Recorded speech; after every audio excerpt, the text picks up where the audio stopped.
this computer. I'm not evaluating this. It's only a 1 hour lecture. We decided. Dear colleagues, thank you very much to be with us. This is the fourth Athena for Peace session that we organize under the Impact Virtual Exchange Program. The Impact project targets the collaboration between universities in the area of in the regions of Israel, Morocco, and Europe. And we try through the development of multicultural competencies and soft skills to promote the collaboration. I think that this is very relevant to what we are doing right now. And one of our missions also is to introduce this virtual exchange to other areas, for example, Ukraine and other areas under conflict, in order to make a deeper impact in means of collaboration of scholars to solve, not to solve, but to make, the challenges lower for our colleagues. Today, we are very happy to have with us two colleagues from Israel. We will start with Professor Leehu Zysberg from the Gordon Academic College of Education. Professor Leehu Zysberg is a professor of education and psychology at Gordon College of Education. His interests focus mainly on organizational and leadership issues in educational settings, emotional aspects of everyday life, and the psychology of social behavior. He's going to speak to us about using education in times of crisis as a psychological anchor, the case of dislocated families in Northern Israel. Next, we are going to have a contribution from Professor Haim Sperber. Haim is a senior lecturer in Jewish history at Western Galilee College and the head of the multidisciplinary department. His main research topics are Agunot in Jewish society from 1851 to 1914, 19th century Anglo-Jewish leadership, the English chief rabbinate in the 19th century, and the Jewish philanthropy. He's going to speak us, I repeat, for the impact of cultural and religions on political conflicts, and especially in my region, Balkans, this impact is very strong. So we will start for the first half an hour, or the time that Leehu will need. Then we will move to Haim, and then we will have our discussion. So the floor is to Leehu in order to start our discussion. I will request from all of you to switch on your microphone. It's one of the fundamental rules of any online session. This does not apply to the speakers, of course. The floor is yours, Leehu. Thank you. Thank you, Konstantinos, and thank you all for having me here this afternoon. Today, I will try and talk a little bit about experiences that I've seen that are at the core of the way two colleges in Northern Israel prepared for this crazy academic year. I'll be presenting the results of a small survey. It's one of the first surveys done among students during this hectic period, but actually, I would like to use this not necessarily to present the data. It's just, an excuse to discuss with you in this forum and raise some of the issues that I think are important to think about and to negotiate among ourselves. So here we go. Academic studies as a mental anchor in times of crisis. And this is what I'll try to talk about.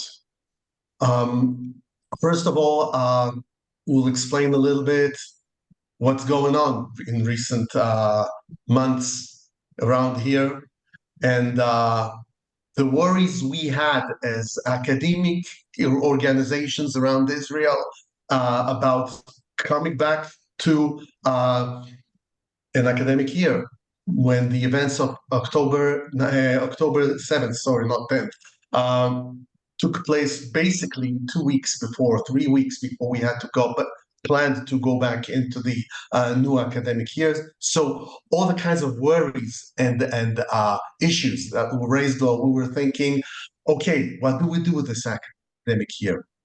And then what actually happened, how some of our worries came true and some did not, and some new insights were gained in this process. So with your permission. I won't say a lot about it. It's on the news every day for the last 10 months or so. But here we go. 3 weeks before the opening of the academic year, the current academic year, Israel was attacked by thousands of Hamas militants.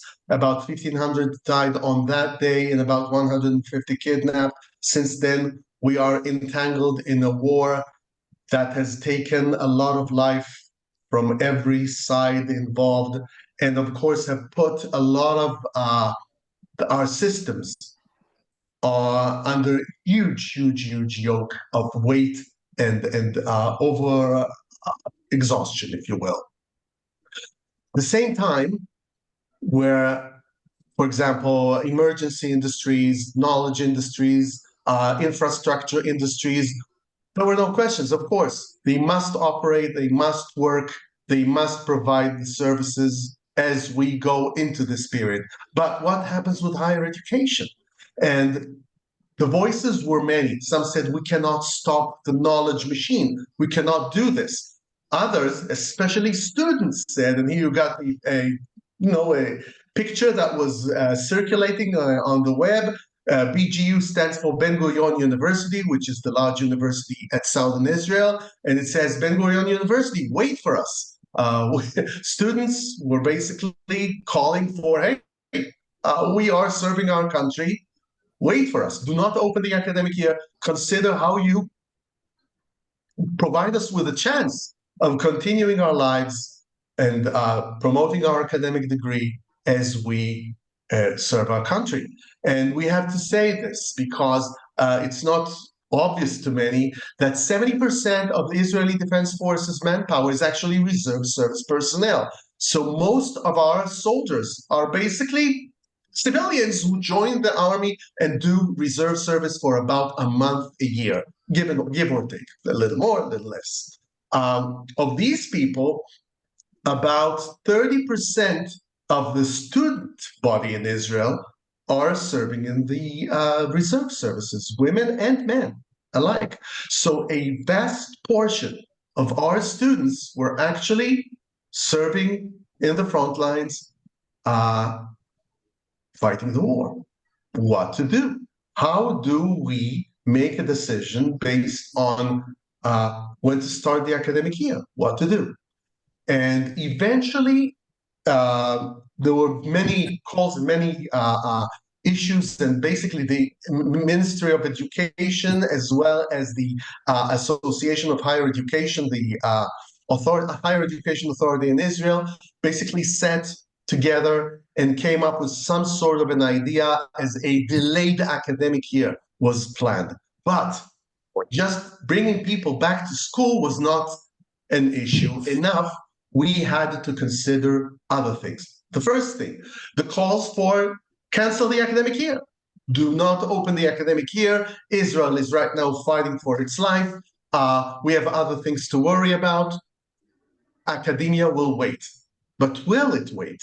And of course, people are thinking, if we stop and do not teach this year, will we have a crisis in upcoming years in terms of not having engineers, not having people with the health professions, not having enough people to fill in all kinds of planning and professional positions as our academic institutions, alongside preparing the next generation of scientists, are also preparing the next generation of highly skilled professionals. Can the Israeli society afford such a loss? And the answer was no.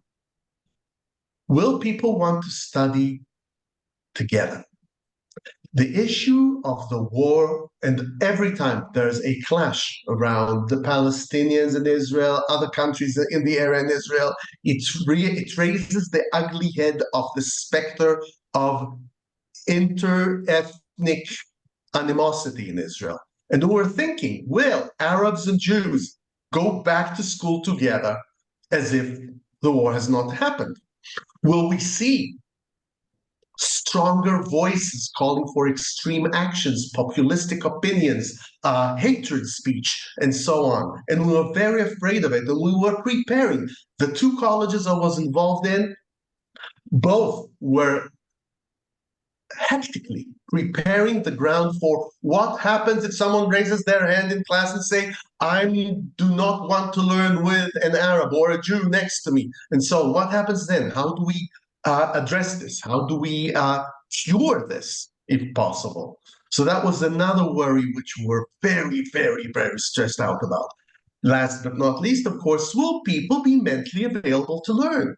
The fact that we come back to school, that's very nice, but people who serve in the military may have, anxiety and post-traumatic stress syndrome, people who have not served, but dislocated by the war, moved to another country, moved with the family outside of all the supportive social structures, be it school, kindergarten, a community, whatnot. Many, I think 150 or 200,000 Israeli civilians are now living in places which are not their homes for the last 8 to 10 months. Are they available mentally, emotionally, physically to participate in studies? And that was yet another issue which we were worried about. Can we expect our students to actually dedicate mental and time resources for learning? All these issues were a lot of worries as the academic year began at about 2 months late, more or less. And this is where we started our survey, looking for signs of, I was half-heartedly calling it the trying to locate the iceberg before it hits the academic Titanic. And I must say that the results are somewhat positive and optimistic. And this is why I chose the title I chose for this presentation. Well, a little technicalities, a few technicalities. So 164 students who completed the survey, out of which a subsample participated in online interviews. There were either graduate students from Gordon College of Education or immersion programs in another college which I am involved in Northern Israel. The average age was 37.5. Standard deviation was somewhere around 10 years. The standardized questionnaires that people were asked to fill out basically included attitudes toward learning during this period of time, during war, and stress symptoms. We were using a standardized health science, what you call symptom checklist for stress. So the main results. Attitudes toward learning were very positive. We were sure that we will see academic learning taking the back seat to many other motivating powers, survival, worries, family, whatever. And it did not happen. At first, we were sure that this is sort of social desirability. Now, my college asks me if it's important for me to learn. Of course, I'll say it's important, but I'll show you some other results that actually provide some validity to these results. So these are just sample questions, sample items of the questionnaires. I'm glad I'm a student this year. I regret enrolling in this program at this time. I cannot dedicate time or effort to learning. I have enough support to learn and complete my tasks. I find my studies interesting. I succeed in my studies, and so on and so forth. Basically, the mean attitude on a scale, subjective scale from 1 to 5 was 4.3 almost. It was very impressive, 4.29 something, with a very small standard deviation, basically speaking. Plus, we find a negative correlation between attitudes and stress, which of course can go both ways. If you're less stressed, you have less burden, you can dedicate more to studies. But I would like to explore with you another way of reading this correlation, and that's the following. Engaging in education, engaging in studies, especially in this period of time, enhances our well-being and reduces stress. Now, why am I saying this? Nothing in this pattern of results say that this is the right interpretation. So because we took a subsample of just about 15 students who are family members, yes, so they have like children. They must be married with children. They are therefore mostly from our master's program. Most of them were women, 3 were men. The ages ranged 27 to 45, and they were all removed from their homes during this war, which is important. So they did not have the ideal settings to learn in. And they were actually under a lot of pressure. When you check this sample's stress levels, they are significantly higher than the average in our sample.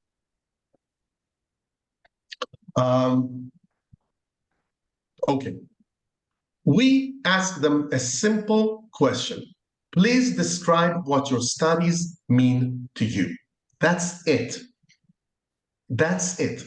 At first, we asked them a warm-up question, which was, tell me about yourself, your family, your situation right now, and then please describe what do the studies in your program mean to you.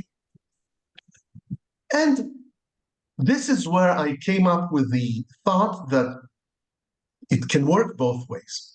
The association we looked at. All the participants, all the 15 participants, described their studies in primarily positive terms. And here are a few quotes from their feedback. It's an island of sanity in a sea of crazy events. It is hard to focus on schoolwork, but it gives me a much-needed frame of reference, support.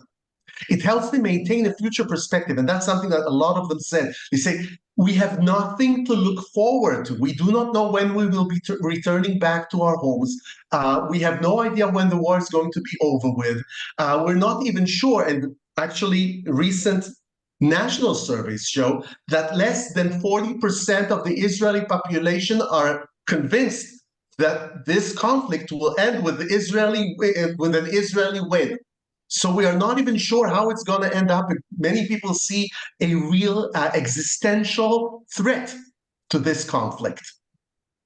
It's not a nuisance. It's not a little terror attack. We are in a war that shakes the foundation of Israelism, if there is ever such a thing, and how we perceive the state of Israel, and some people say even the existence of the state of Israel.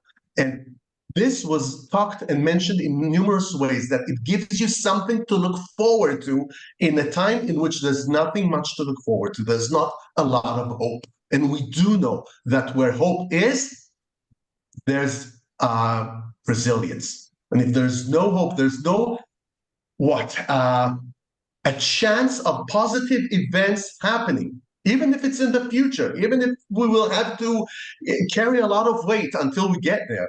Even then, if you don't have that positive value event that's somewhere on the horizon, it's very difficult to remain resilient. And this is a theme that kept returning again and again in everything they said. It gives us a sort of a future orientation, of a hope for the future. It gives us something to think about that is good and productive.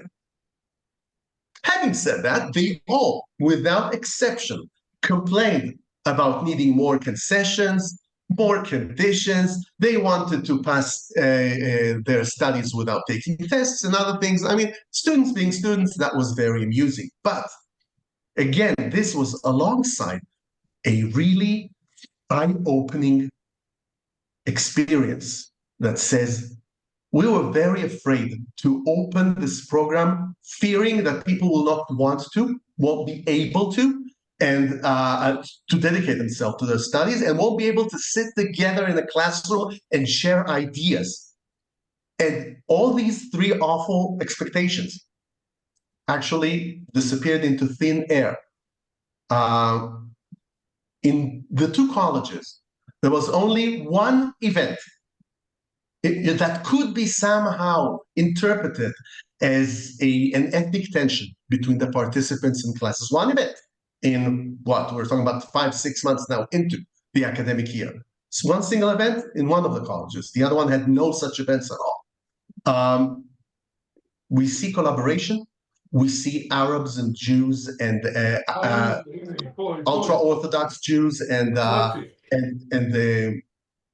secular Jews sitting together, working together, studying together. and actually looking at these studies as something good in a period in which it's very hard to find something good around you. So, some final thoughts, and of course, then I'll be only too happy to hear your thoughts about this. We often look at academic studies through a technical lens. We are preparing the future generation of this and that, the promotion of science, free academic thought, and so on, but we keep putting another aspect of academic studies on a back burner, if you will, and that's the idea of a framework that gives people future orientation and a sense of meaning.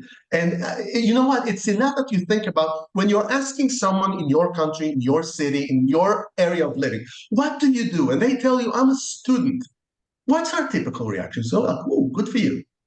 A student is an open check. A student is a promise. It's potential for a bright future. It's a positive thing to be a student. And I think that this is both the social and cultural expectation and also something that carries on with the role of a student. And yes, there are assignments that you need to do and papers that you need to write and things to read, sometimes in languages that you don't like reading in and so on. And so, of course, and there's pressure and there's tuition to pay. Everything's right. And students will complain because that's what they do. But at the same time, I think it's a huge part of an identity process, and as such, it is an anchor. And that's borrowed from Schein's career anchor theory, a professional, personal, social, psychological anchor that gives us some kind of a stability and future orientation in times, especially in times in which this future is far from being clear.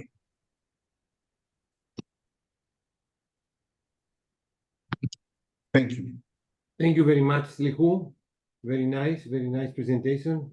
And we are going to continue in our discussion with you after Haim's presentation. So now the floor is to Haim. Okay, let me upload my presentation, and I want to begin with some words that do not have to do with... Okay, excellent. Okay. I'm going to begin with some words of reaction to the first lecture. We are in the same situation in our college. Our college is in Akko, which is in Northen Israel. And I'll give you one story from today. I went to the college to present my talk, and there were rockets not too far from there, so I had to return home, and I'm giving my talk from home. So you could maybe understand our situation more vividly this way. And okay, my talk is much more theoretical. I'm not going to talk about a research we made, but I'm going to talk about the impact of culture and mainly religion on political conflicts and conflict resolutions. And let me start with wow, it's not working. Just a second.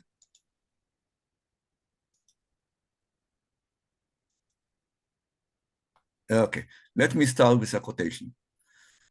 Exactly 20 years ago, two researchers, Israeli researchers, Hillel Frisch and Shmuel Sandler, published a paper called Religion, State, and the International System in Israeli-Palestinian Conflicts. And they came up with a suggestion. They said that religion plays a significant role in national conflicts by influencing various aspects of society and politics. Studies have shown that religion can be used as a tool by nationalists to achieve their state-centered goals, and with religious groups and symbols being utilized in the struggle of national or state objectives. But I think that the problem is much more complicated, because it's not only that state uses religion, but religious leaders, more than religion, religious leaders, has a huge effect on national conflicts and, of course, on conflict resolutions nowadays. And it's not only evident in what we are going through now in Israel. The 7th of October attack was by Hamas, who is a religious group. And it's also true about conflicts that were in Ireland between the Catholics and the Protestants. And of course, you mentioned the Balkan area, where you can find it all over. But I will try to talk about the theoretical aspect of it. Now, the rise of religious nationalism, and I am talking about religious nationalism as a unique kind of nationalism, has been linked to an increase in violent conflicts all over the world from the 1980s onward, indicating a shift towards a more religiously motivated conflicts. The impact of religion on conflict is not only limited to violence, but also affects communication breakdown between groups. You could bring the negotiation with Hamas now about releasing the hostages and other issues.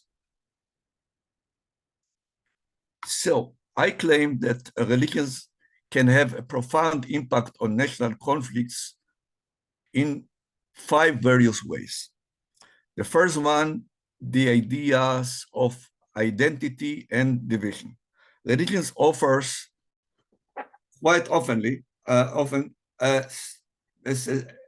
it's a component, a core component of our identity. Even though we are living in a postmodern era, still many people, and I claim that most of the people in the Middle East are still identifying themselves as a part of a religious group.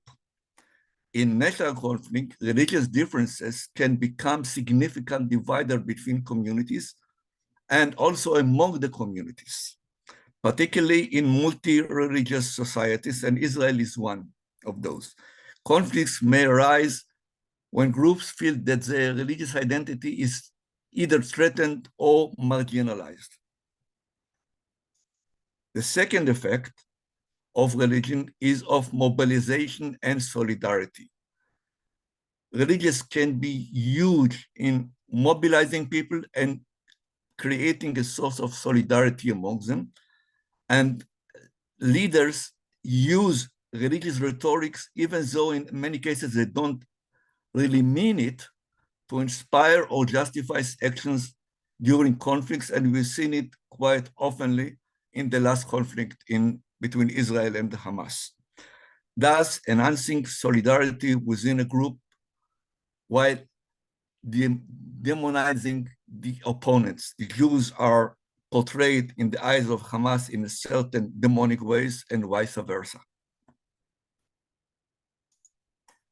The third, and in the Israeli case, let me say it is much more important maybe than other cases. Religion serves as legitimization of leaders and politics. Religious authorities are seen as legitimate moral guides, and this can allow religious leaders to play a crucial role in either exacerbating, like in our case, or resolving conflicts in other cases.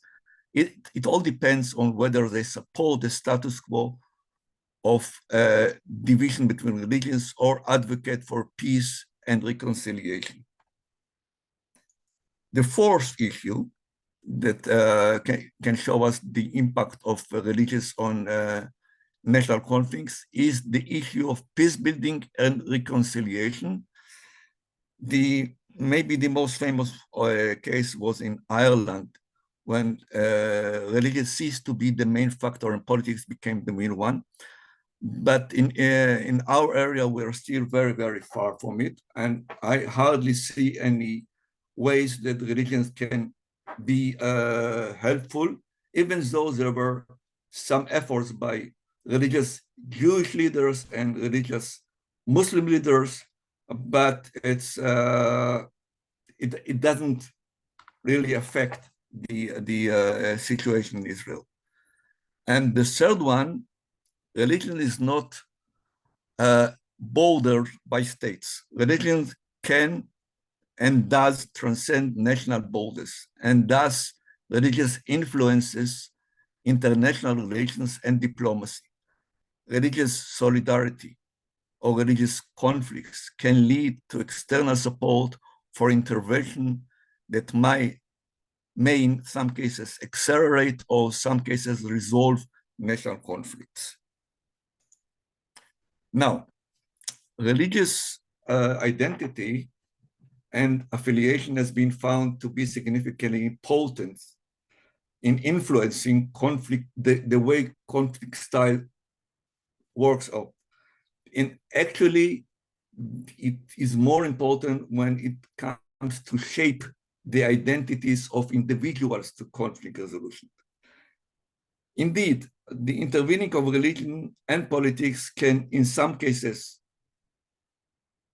help to bring peace, and it's in most cases, I'm afraid, it helps to accelerate the conflict.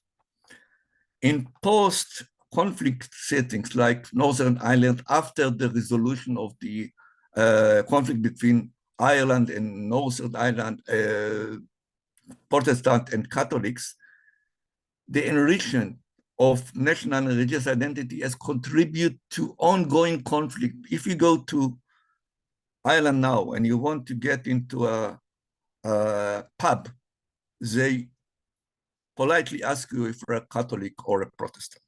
So it still exists and it doesn't go away when the political situation is resolved.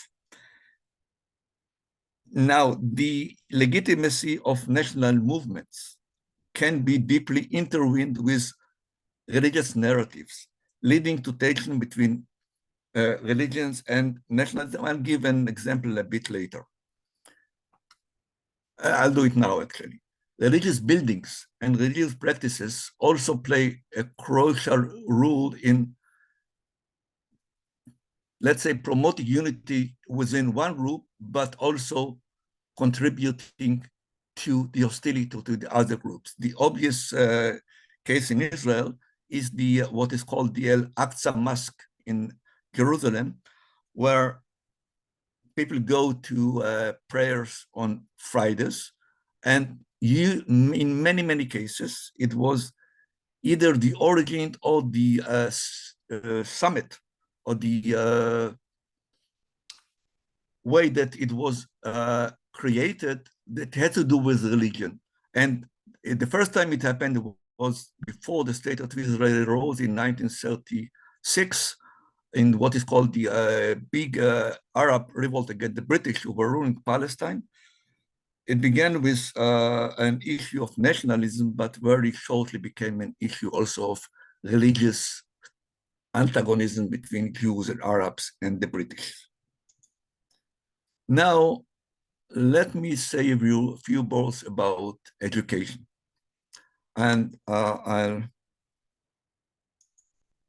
go back to the presentation later. We are trying to do some courses in our college that are trying to deal with this issue. Our college in Israel is quite unique. We are the only college in Israel that a bit more than 50% of our students are non-Jewish. Most of them Muslims, but also Christian and Druze. And we have a course, one of the participants here, Ariel Kabir, is teaching in such a course that we call it multiculturalism in Israeli society, and it is a mass course. You take it on your first year. And when the war began, we were very afraid that it might turn into antagonism. Now, the academic year was supposed to be open on October 22nd, but it was delayed and it opened only on December 24th. In our college, we were quite near the northern border of Israel, and we were afraid that rockets would come to our college.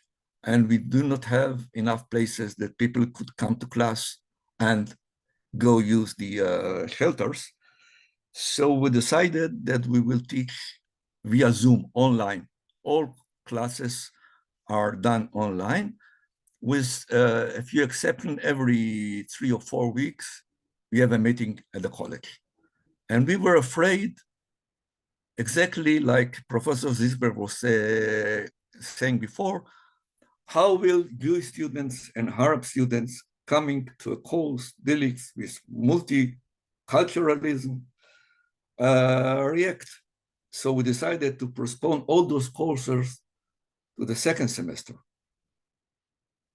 But we were lucky because students were still not meeting face-to-face. So we don't know what the effect of the face-to-face meeting will do, but we have a precedent. In 2022, we had another war in Gaza, and it spread into Israel, into some Arab-Jewish conflicts in Israel, some bloody ones even. And one of them was even in our neighboring town of Hakko. We are just next to it. And we were very much afraid, but we still had the usual courses. We were meeting at the college, and nothing happened.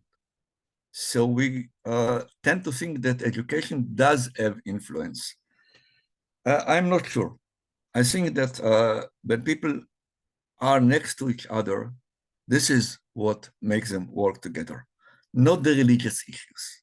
Because if you study with another group for a long time, for a year or a semester, and you meet in a few courses, the interactions happens. It has nothing to do with religion. So, but let me please go back to my presentation. So researchers claim that education can play an important role in calming down conflict. I doubt it, especially when we discuss combined religious and national conflicts. Cultural and religious biases in these cases have a much more important role. In some cases, efforts to engage in religious diversity may be essential in reducing conflicts. I'm afraid it's not the case in the Israeli-Palestinian current conflict. Maybe because there are differences between the Jewish society itself on the way how do you react to religious issues. And the Jewish case is a bit more complicated because in many nations you can divide between religion and nationalism. In the Israeli case, in the Jewish case, sorry, it's much more difficult. Now, what I claim is that overall, the role of religion in national conflicts is complex and can either make it much worse or alleviate tensions. This depends on the contents, and in my view, more than on the contents, it depends on the leaders. And I do not think, I am a historian and I tend to be very, very skeptic. I do not think that culture or religion has effects. I think that leaders, opinion makers, and especially true now in our social networking era, they are the more important than the ideas. People tend to live together or not live together because of what the decision makers do, not because of religious conflicts. Thank you. Thank you very much, Haim, for this interesting presentation, and Leehu. And now it's time, I would like also to welcome Sarah, but I can see that she was not together with us. She's an expert for peace and peace education, if I'm not mistaken. So now the floor is open for your questions. I have some questions and comments but I will leave myself or at the beginning in order to start the discussion or at the end. So it's up to you to raise your hand and state your opinion or your suggestion. I repeat, okay. Beatrice, the floor is yours if you would like to introduce yourself as well. Hello, my name is Beatrice. I'm working with Haim in the Western Galilee College. And I'm also teaching the course Haim was talking about. And I wanted to share what's my experience, and I very agree about what Haim said. We were very scared in the beginning. We didn't know if we could do this course. We met and we decide all together to not, with fear, refer to the event of the 7th of October, to not touch very sensitive points. And I was very surprised. My subject, I'm a victimologist and a legal researcher, and my topics is victim rights and restorative justice. And I see how this course is have like the tool is like a restorative justice tools, and I would like to explain, because we're speaking about common point between religion, we're talking about common points between our communities, and slowly, we don't speak about the conflict. There are a lot of silence again about this issue, but we're talking together. And Muslim, Jewish, Christian, Druze, Bedouin students are working together. And I wanted to share a little story what happened 3 weeks ago. We met for the first time in the college because we're teaching on Zoom, but one time we teach and another time hopefully next week. And we were teaching and they were like an explosion not far from us, and they were working together on the common points about religions, about this, different holidays and different like same holidays, same fast, the notion of apology in different religion, and then we heard this explosion. And I was looking at them because we were searching for a shelter, somewhere to hide. And they were nothing, they were all together, and it was a little bit surrealistic. Then they were all searching together. There were no Muslim, no Jewish, nothing. They were just students who were searching to help each other and to say to each other everything will be fine. And I think it was such a great experience because I know what's happening in Europe, in universities.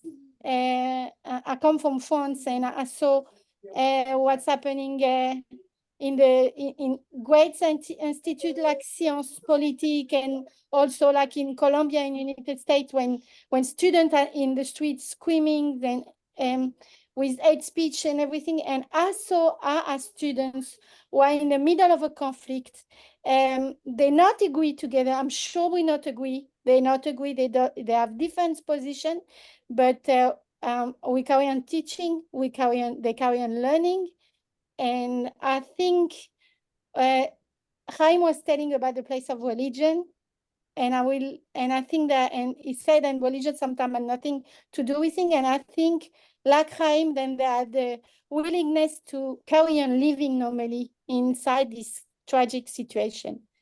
And for living normally, this our place, our course is like a little cycle of working together. And I learn every day from it. And this is, I wanted to share this with you. And I think it was a great choice of the college to did this course, to carry on, to not giving up, and to, even if it's very sensitive, it was the most important things I did this year. Thank you very much, Beatrice, for sharing us your thoughts. And now I will move to Berel. Yes, hello, I'm Beryl Lerner. I also teach in Haim's department at Western Galilee College.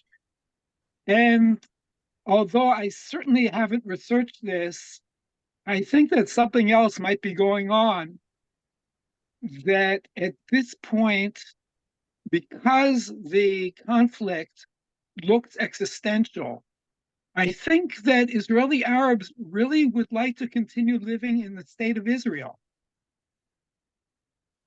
And given the choice, they have a problem supporting a side which, seems to at this point be, especially if we take Hezbollah into account, a genuine existential threat.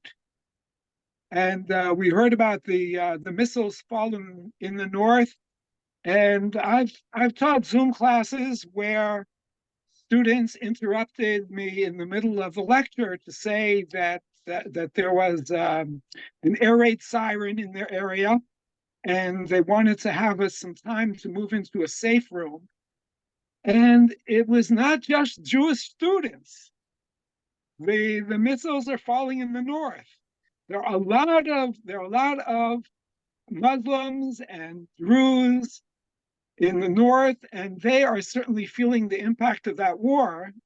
So I think that when it becomes an existential threat, there may be a new kind of unity that wasn't present in the previous conflict with Gaza, where it simply wasn't at that level of danger. Thank you. Thank you very much, Berel, for sharing with us your experience. So do we have any other comment to the speakers? Any other question? So I will start my questions, to both of the speakers. First of all, you should excuse myself because I'm a laser physicist. I'm not, an expert in the peace education. And I was very much inspired by Sarah, that it was like when we shared I followed the roundtable discussion in Bremen about peace education. I thought that, there is another mission of my university that we should do, our universities we should do, in order to promote collaboration and communication, not only, research, but, and the research should help, towards, this mission that we have for peace and stability. However, listening Haim and Leehu and Haim, your presentations, it was very strange for me the following, that Israel, is a state since 1948. You are living with Arabs more years, than the establishment of the Israeli state. And I was thinking, like, why do you afraid? I mean, this after a conflict, and there are so many conflicts. You start in 1948, there are wars. Not just a conflict between the Israeli state and the Arab states, the neighbor Arab states, included, the Palestinians. Why do you afraid? Why is such a fear between Arabs and Jews to come together after this conflict in order to communicate? It seems to me, as an outsider, that there is somehow a failure of the education so many years, because they should feel, very linked. They should feel, nationals under the same umbrella. Why does this happen? And it seems to me it's the impact of the religion. And as I'm coming from the Balkans, I have seen my neighbor country, Yugoslavia, to be destroyed from the extremism because of the religion, and of course the use of religion from external powers. But what is your opinion? Why do you, if there is a failure, where is this failure? How education can fix this failure, if there is a failure? I don't know, you will tell me.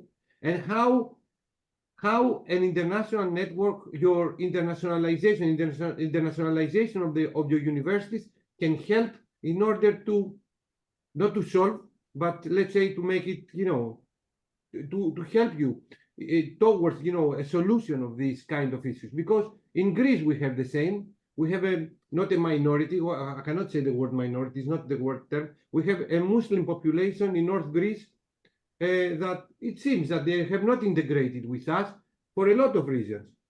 But what is your opinion? Why is this fear? I was not expecting this. I think that we need to address this in a very specific manner, because the question that you raised is very broad, very broad. Israeli society is not uniform, has never been, although we try to present it as such, and it's now more fractured and more divided than ever before. Within the Jewish society, within the Arab society itself, which suffers an unprecedented level of inside violence and aggression, so Arabs against Arabs, which is usually a sign of extreme social distress. You can see, for example, in Native American societies in America, and so on. And when you talk about can you expect the education system to teach people to live together? I would say yes, but it has failed miserably in doing so, to the extent in which basically we operate 4 or 5 different education systems that during the years have become part of a system that caters for division in the country. In other words, when I learn about history, it's not the same as my Arab colleague or someone who goes to a private school that's sponsored through the Catholic Church, or someone who goes to school in a yeshiva, which is like a religious school. And I believe that some of these failures are the very bad fruit that we reap now. Thank you, Leehu.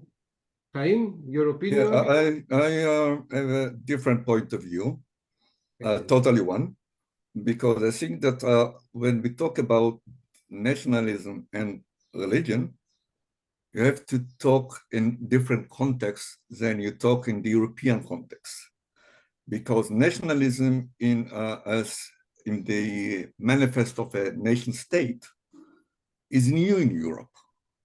It just emerged, let's say, about the last 200 years. It was not existing before that. So when you are talking, you couldn't talk about Greek nationalism as a state or a Greek state outside of the Ottoman Empire until a certain period. But when we talk about nationalism in Israel, you've got 2 different kinds of nationalist perspectives. You've got the Jewish one, and you've got the, I'm calling it the Arab one, but it's mainly a Muslim one. Nationalism within groups of people that didn't belong to a nation, but to a tribe, and beginning to be a nation. It's a long process in the Middle East, and it still exists in many, many places. And it has much more affected the conflict than religious issues. In the Israeli case, you cannot ignore the impact of the Holocaust, of the fact that Jews were annihilated just a few years before the establishment of the state of Israel. 6 million Jews dying, and in many, many, many Israelis until today. The idea is that Jews must have a state in order to prevent another Holocaust. So those are the issues that are influencing the Arabs on the one hand and the Jews on the other hand. And when you compete on the same spot, you both want to rule the same spot, there is a conflict. And people were saying before that, Bear and others, that many Arab Israelis, when they are asked, and they are often asked, one of our researchers in the college is running a survey every few years, and they ask Arab Jews in Israel, if there will be a Palestinian state, would you leave Israel or go to live in the Palestinian state? Quite a significant majority says, I will be living in Israel, even though he knows that in most Israelis, most Jews who are Israelis, Israel is basically a Jewish state. And only after this, a democratic state. And still, they prefer to do it than others. So it shows you that it's a much more complex issue than to say the education or religion could be a solution. I'm very skeptic. I think that one of our participants, Moshe Elad, who was very, very involved in such issues, can say about this much more than I can. So Moshe, the floor is yours. Thank you. And then I will express my opinion. Moshe, the floor is yours. If you please unmute yourself. Thank you very much. Good evening. Good evening. Congratulations for the speakers. I enjoyed it very much. My name is Moshe Elad. I'm a teacher in the Galilee College for 20 years, and I'm teaching some marginal issues like Israeli and Palestinians, the dispute between Israel and other Arab countries, and I'm so-called Orientalist. I'm fluent in Arabic, and I do it for the last 20 years. Prior to that, I was serving 30 years in the military, mostly in the West Bank and in Lebanon as governor. I was the governor of Jenin, the governor of Bethlehem, and the governor of Tyre. And most recently, I was the head of the communication device with the Palestinian Authority during the Oslo Accord. Let me just give you a couple of comments because I just want to make it clear. You have to differentiate between Israeli Arabs and Palestinian Arabs who live in the West Bank, Gaza, and actually in all kind of other in the world. It's a completely different ballgame. Don't mix between the two, because here we are dealing, for example, my students, I didn't feel from 20 years that much of hatred, hostility. No, on the contrary, I felt a lot of warmth from Muslim, Druze, Christian. I think that the most important issue is how to relate to them. I believe when I was stopping, I mean, in a lesson, and I felt that somebody is not really aware of what's going on or doesn't understand, I spoke in Arabic just to make people very familiar and very comfortable with that. So language is very important here. Now, let me tell you something about education in the West Bank.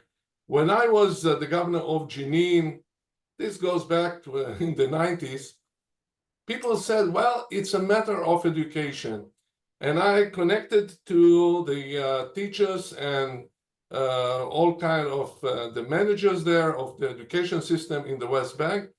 And we took every week about 100 people, youngsters from school, to Tel Aviv, putting them to see Tel Aviv people, going to Haifa, going to Jerusalem, having some kind of like mingling together and doing everything. It was one of the best experiments I have ever done. However, when we came back to Jenin, and it was the days of the Intifada, they just descended from the bus, took about 100 meters distance, and started throwing stones on the bus and on us. And you ask yourself, why? So religion is important, but education is important too. Nationalism in the Palestinian side, which I know very well from both sides, has to do with two issues which are not included neither in education nor in religion. First of all, in Arabic, they call it wahdat saf. It means one row. You are not allowed to cross the row and say, for example, I love the Jews, or I would sell land to the Jews. Number two, you have to use the same words. In Arabic, wahdat kalima means if you are using, for example, Israel instead of the occupation, you are going to be trialed on the street. And so on. I can go on and stay more, but let me tell you something. First of all, make sure that you are not mixing Israeli Arabs and West Bank and Gaza Arabs. It's a total different issue. Number two, think about language and as a tool to bring those people together. Not always it is successful, but you have to try. Thank you very much, Moshe. So my opinion is the following, by listening, all the three of you. As a Greek, we have a competition, many years with Turkey. So when I was young student, I was learning from my history book, thinking negatively towards them. Not, they say to me like, oh, they are enemies, but, the way and the information that I was receiving, it was a little bit negatively. On the opposite hand, whenever I visited Turkey or I'm interacting with Turkey in English, that both of us, we do not speak, obviously, I'm feeling very close to them. I feel like why I should feel, from the beginning, a little bit biased against them. But they are the same with us. We can communicate. I should not have this thought. So my opinion is like towards Leehu opinion that education, the way that probably the course of history should be changed. It's nice to know my history of my people and of my country because I should know this. But somehow an interface course should come and say like, look, this is past, should be changed in order, to interact each other more. We need to interact each other. I mean, it's not the language. The language is a communication. We need to interact. We need to mix, in my area, we need to mix, together in order to see, the person from Turkey, oh, he's like me. He's not like an enemy. He's not going to take my hand. And the same, the Turkish students, because I'm checking this, because history is my hobby. So I'm asking them, what do you learn about as a professor? Oh, we learned that, during 1920s, you would like to invade our countries. You reach Ankara and you would like to destroy us. This does not help, and this brings the extremism.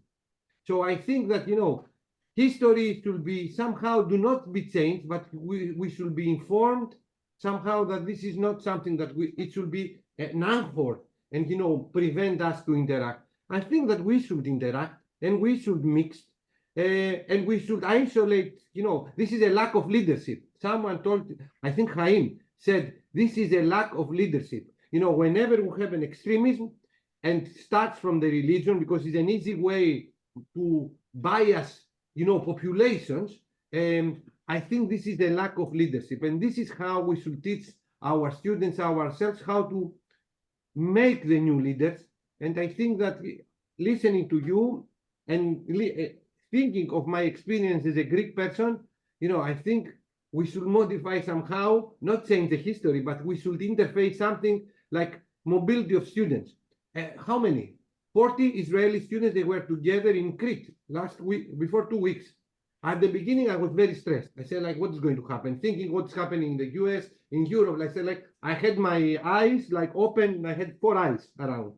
But, I check, how smoothly they interact by speaking and how good friends they become. And I said, like, this is the only thing, communication and interaction and mixing. And then isolate, the extremism. Because extremism comes from both sides in any conflict, in my opinion. So this is like my position listening to you. And as an academic, I think that we should promote this communication and mobility between staff, through Europe, between you should identify as an academic, you should have a proposal. What about the next day? When the war will stop. But what about how education, what should be in order, to harmonize the things as fast as possible? Because we do not want, even in Europe or even in Crete, that I'm very much close located to you, to return back, 50 or 60 years. I don't know. You should think how education, will promote this communication and isolate. It's very hard, the extremism. Now I spoke too much. Nava first and then Sarah. I think this was the order. Zoom does not help me, but from my reflection. Sarah, Nava, the floor is yours, and then to Sarah. And Sarah, please introduce yourself to the group when your turn will come. But thanks, Moshe and Haim and Leehu for sharing.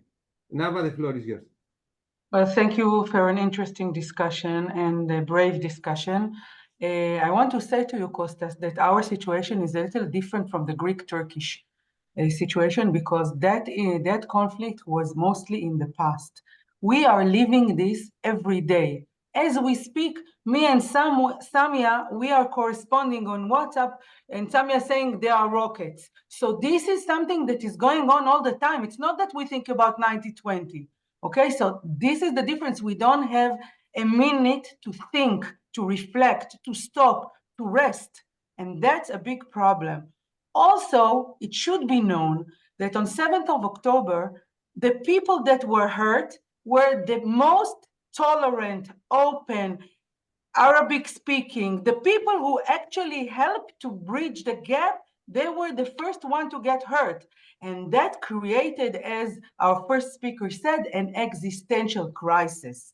So that was also something that a game changer. These was the most tolerant people, the people who died first or kidnapped. They were the one who took them to the hospital, who offered them job, who gave them a drive from one place to another. So that's a reality that we are living all the time. And this, the few hours that we have to think about we don't have this time because we are all the time busy surviving. And that's very, very tiring to be surviving. As a daughter of a Holocaust survivor, all the time in my life at home I heard, okay, from my mother's side, I'm a daughter of a Holocaust survivor from Greece. And on my father's side, I am from a family who lives in Israel in Tzfat for 200 years. So can you imagine this combination? So I'm a true Palestinian in that sense, because my family lives 200 years in Israel. On the other hand, I heard at home, survive, survive, survive all the time. And to finish this with a sentence, I'm a linguist. So for me, language is very important. So I agree with learning each other's language. We do that, in other respects. This is very, very important. So thank you very much. Thank you very much, Nava. I will never compare two unsimilar things. What did I say? That before a conflict, whatever, the frequency will be, you cultivate, the first fuel for the conflict. So this is what did I say? We should stop to fuel the conflict before the conflict will start, because I think that this is what we should do as a university, to pre-react before we need to react, in an actual base. And, I will never, compare two unsimilar things, but if something happens with the way that we have the education in Greece and in Turkey right now, it will be the similar one. The hate and whatever we are thinking will be exploded. So this should be stopped before a conflict will start. This was my position, and I will never compare two unsimilar things. Oslo was a good, starting point as an outsider, but, both sides did not exploit. Sarah, the floor is yours. Thank you. Hello, thank you. And apologies for joining late. I was in another meeting. My name is Dr. Sarah Habibi Clark, or Clark Habibi. It depends on which society. My publications are Clark Habibi. I'm currently based in Switzerland, but I have many years ago also lived in Haifa. I'm a peace building through education specialist, and I currently work for the UN Institute for Training and Research, the Division for Peace. And for many years, my primary research and work was based in post-war Bosnia and Herzegovina and the wider Western Balkans region, working with schools and communities immediately after the war, and being the national coordinator of the first inter-community contact processes for teachers, high school students, and children. So I was gleaning a few of the key perspectives and questions that were emerging from the conversation. One was around the importance of the intergroup contact processes and what happens when the seemingly transformative process breaks down as soon as people return to their communities. And there's some very interesting research around that, which we call the individual group discontinuity effect. And this basically speaks to the point where when we encounter each other as human individuals, we can make this connection. Samia is like this. Yaron is like that. Sarah is like this. We have a lot in common. But when we go back into our group collective spaces and the social identity and the nationalism and the religion and all of those what are effectively ideological and worldview lenses and pressures and agendas come into play, and the in-group, out-group loyalties are tested, then that human connection can break down and it gets sucked back into those intergroup conflict dynamics. So one of the key things that we might begin to ask ourselves for educational purposes is, how do we strengthen this, how do we strengthen the supraordinate identification that we are all humans, we are all living here together, we are all caught up in the same conflict and suffering from it, we will all benefit from peace? How do we strengthen that aspect of identity?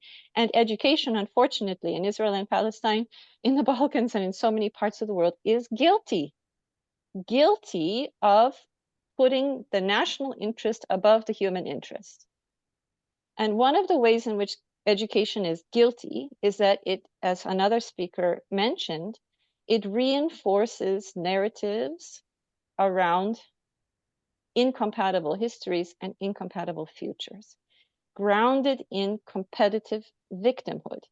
Now, where does competitive victimhood come from? It comes from trauma, and that's what I believe it was Nava was just referring to.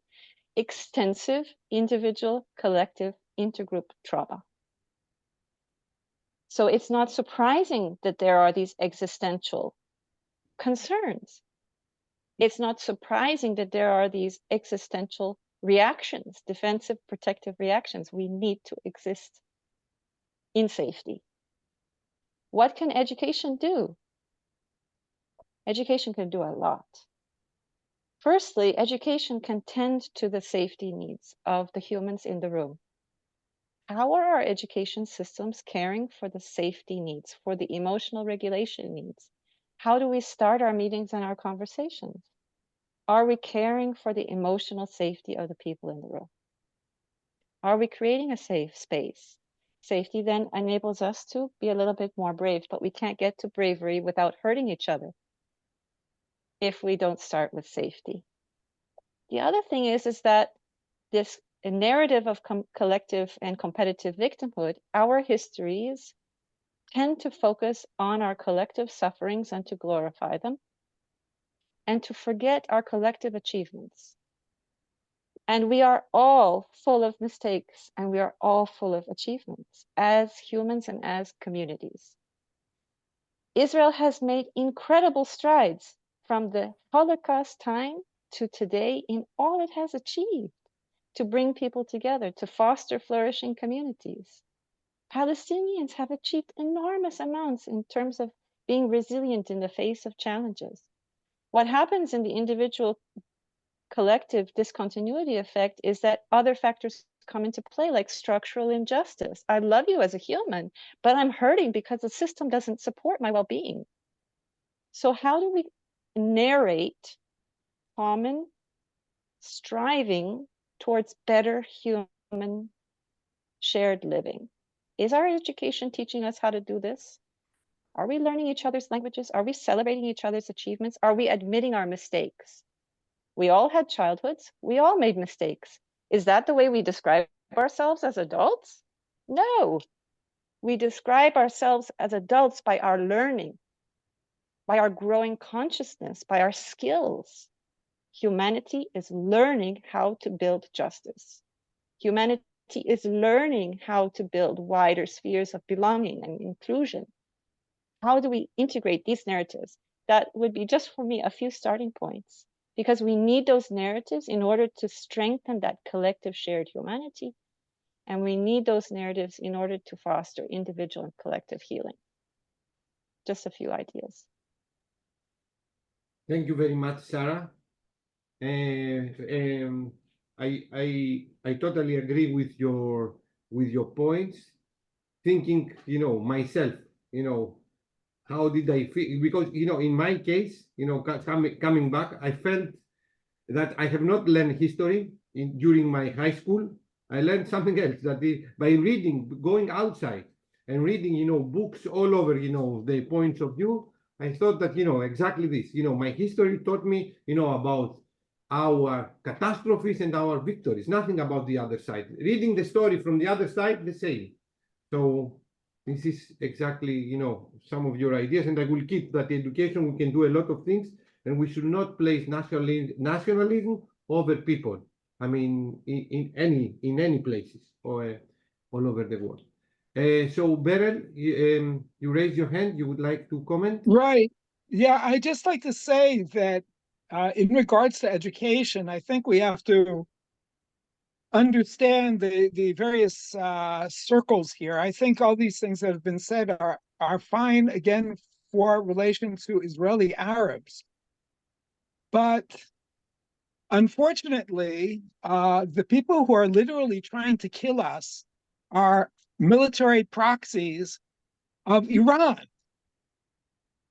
It's just there is a geopolitical reality behind the situation that I can't imagine at this moment in time what good it would do to have education to understand the situation of the Shia in Lebanon when there are 100,000 missiles, many of them equipped with precision guidance, that may be launched at Israel at any moment. So again, if we're talking about relations with the Israeli Arabs, that's fine. If we're talking about what's happening in Gaza and what's happening with Lebanon, then we're talking about geopolitical conflict where a lot of the strings are being pulled by a foreign local superpower. So it's just, we have to know what we're dealing with. Thank you. Beryl, you are very correct on what did you say, but one of the speakers spoke about how external policy factors exploit, this population or these religions. And, they are very exploitable because probably the education that they have is not the proper one. People are very much, how can I say, affected, if, their standards or the information that they receive, or if they are isolated from such kind of propaganda and extremism. But, we are discussing here. I don't think so that... Right. Well, to tell you the truth, I've tried to engage in dialogue with all kinds of people during the course of this war, because I use there's a feature on Facebook that no one uses, that you can go to a regular kind of telephone conversation via Facebook. So if I get into an argument where I've talked to Iranians and Arabs in various places, and I always try to move over to the phone conversation, and my discovery is that yes, there is quite an educational problem, because to be perfectly honest, I have not come across anyone who does not see the solution as, let's say, the moderate solution would be the ethnic cleansing of Israel's 7 million Jews. That is the moderate view. That in the course of all of my attempts of dialogue, certainly I do not include Israeli Arabs in this, but with the people outside of Israel, that is basically what my efforts have led to. Thank you.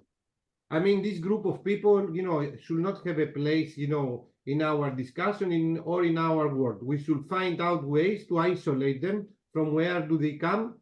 And this is something that probably the universities, they can do, or present the whole story, if this is the case. For me, these people are extremists, so they should not have a place anywhere. Before we close, I would like to read, the comments. We have a comment from Ariel Kabiri. My Arab students don't feel safe to express their opinions regarding of the war, in my experience. This is something that we should create, safety, as Sarah has mentioned before, in order, the people to share their opinions. I think that, the event and the meeting of the students in Crete probably helped them to express themselves and share their opinions. Maria Vilota from Spain, this space for sharing ideas is more than necessary regarding to our present world reality. So many things to think about. I will keep the word resilience. I'm ashamed to abandon. Okay, she had to leave for a lecture. This is referred to individual group discontinuity from Sarah. Lucy, okay, all right. So the other comments, Samia, learn each other culture, religion, and keep communicating with the other to matter what, get to know the others. So I think that I will keep this to be, our universities to take, to prioritize the human factor, also to communicate. Internationalization can play an important role. As a vice rector of internationalization, I would like to organize more and more events like this one that we have in Crete in order to bring, different groups to come and speak. Of course, you know that there are groups that they don't speak. I have tried also to engage all the parts, but this is something that, it will take time for me to learn how to do, probably, a whole life. But we need to communicate. I mean, if we do not communicate, we have the issues that Moshe has mentioned, and I was like people, they were grateful, and at the same time they return back. I don't know what's happening. Kostas from Braga, the ideas you're explaining are very similar to those that they were raised last week. The importance of the face-to-face interaction and personal meetings. I totally agree with you. And we have Amit, who is a student, and this is very important for me. As a student who was in the week in Greece, that Kostas talked about the face-to-face open dialogue to people capable of critical open dialogue of people capable of critical thinking brought a lot of openness and listening. So I think that internationalization is something more than mobilities here. So Moshe Elad, where we will be peace between Olympiacos and Panathinaikos.